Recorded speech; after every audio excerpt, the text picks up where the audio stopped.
Assalamualaikum warahmatullahi wabarakatuh. Alhamdulillah wassalatu wassalamu ala rasulillah Sayyidina Muhammad ibn Abdullah wa ala alihi wa ashabihi wa mawalah. La hawla wa la quwata illa billahil aliyil azim, amma ba'du. Hadirin yang dimuliakan Allah, ada sahabat kita yang bertanya, Ustaz, saya silaturahim ke rumah seseorang. Saya bertamu, kemudian kami berbincang-bincang dengannya. Tetapi yang punya rumah sibuk terus dengan HP-nya. Sebagai tamu, bagaimana saya harus menyikapinya, Ustaz? Sahabat yang bertanya yang dimuliakan Allah. Yang pertama, sebagai tuan rumah, kewajibannya adalah seperti apa yang telah disabdakan oleh baginda Rasulullah sallallahu alaihi wasallam yang diriwayatkan oleh Imam Bukhari. Baginda Rasulullah sallallahu alaihi wasallam bersabda, "Man kana yu'minu billahi wal yaumil akhir falyukrim dhaifahu." Barang siapa yang beriman kepada Allah dan kepada hari akhir, maka muliakanlah tamunya. Tugas seorang tuan rumah yang didatangi tamu, sebenarnya kewajibannya adalah memuliakan tamunya sesuai dengan yang disabdakan oleh baginda Nabi Muhammad SAW. Cuma permasalahannya sahabat kita ini dicuekin, hadirin. Yang punya rumah ini main HP terus. Beliau bertanya, apa yang harus kami lakukan? Untuk menjadi seorang tamu yang baik, yang dibenarkan di hadapan Allah sesuai dengan sunnah baginda Rasulullah SAW, maka kita harus lihat sebagai tamu juga punya kewajiban. Apa kewajiban tamu? Berbuat ihsan kepada orang yang didatanginya atau ketika dirinya menjadi tamu di rumahnya. Allah Subhanahu wa taala berfirman di dalam surah Ali Imran ayat 134. A'udzu billahi minasyaitonir rajim. Bismillahirrahmanirrahim.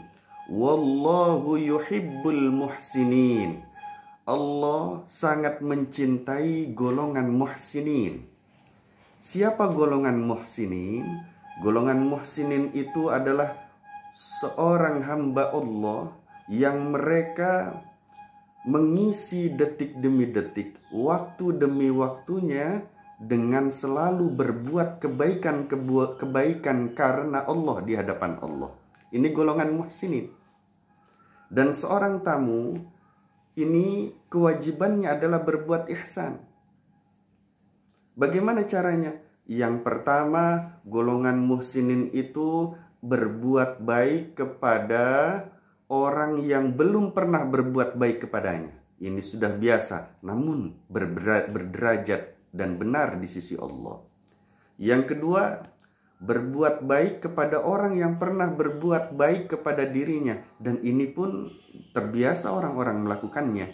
Kalau ada orang yang berbuat baik kepada kita, kita berbuat baik kepadanya, itu mudah. Ya. Tapi golongan muhsinin ini juga harus yang ketiga. Bagaimana? Yaitu berbuat baik kepada orang yang tidak berbuat baik kepadanya. Berbuat baik kepada orang yang menyakitinya. Berbuat baik kepada orang yang membencinya. Berbuat baik kepada orang yang tidak berbuat baik kepada dirinya. Ini adalah kewajiban kita semua kalau ingin menjadi termasuk golongan muhsinin. Dan baginda Rasulullah SAW ini mengajarkan kepada siapapun yang menjadi tamu atau ketika dirinya bertamu untuk bersikap ihsan kepada tuan rumahnya. Bagaimana caranya? Baginda Rasulullah SAW mengajarkan untuk mendoakan tuan rumah itu sendiri. Jadi yang menjadi tamu nih, kita misalnya bertamu, kita menjadi tamunya, kita doakan tuan rumahnya. Doa apa yang diajarkan oleh baginda Rasulullah SAW ketika kita bertamu?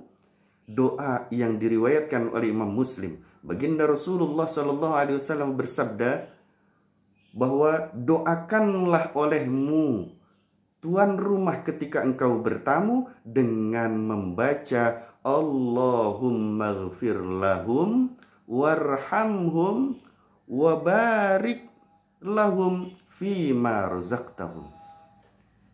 Ya Allah, ampunilah mereka, maksudnya yang punya rumah. Warhamhum, sayangi mereka ya Allah, rahmati mereka ya Allah. Tuan rumahnya kita minta kepada Allah agar dirahmati oleh Allah. Yang ketiga, wabarik lahum, dan ya Allah berkahilah mereka.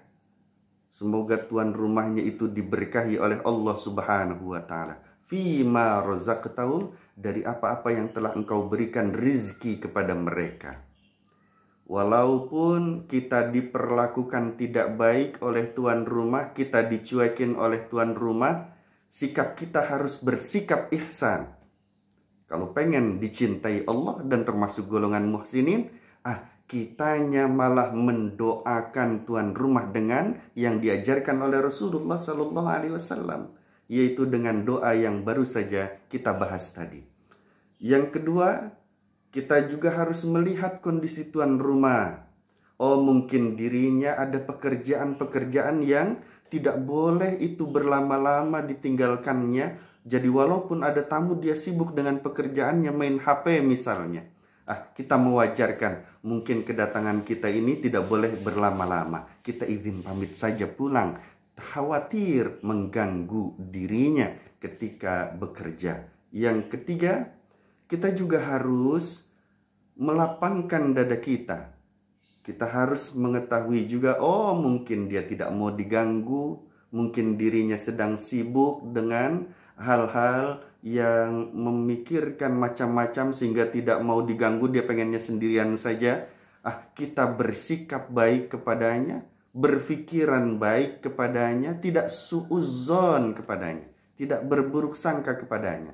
Namun malah yang diajarkan Rasulullah SAW mendoakan kebaikan-kebaikan bagi tuan rumah. Dan jangan sampai ketika keluar dari rumah di mana kita bertamu kepadanya, yaitu hati kita meninggalkan kotoran-kotoran hati dengan kebencian. Maka baca doa yang diajarkan baginda Rasul ketika kita bertamu. Insya Allah keluar dari rumah tersebut, dari rumah yang kita bertamu di sana, itu semua dalam keadaan hatinya dibersihkan oleh Allah, kemudian dirahmati Allah, kemudian diampuni dosa-dosanya bagi kita yang bertamu, dan tuan rumahnya diampuni dosanya oleh Allah Subhanahu wa taala, dan diberikan keberkahan-keberkahan rizki dari Allah Subhanahu wa taala. Semoga bermanfaat. Inilah jawaban yang tidak sempat kami utarakan ketika live di Facebook. Semoga membantu menjawab saudara kami yang bertanya. Semoga bermanfaat. Wallahul muwaffiq ila aqwamit thoriq. Assalamualaikum warahmatullahi wabarakatuh.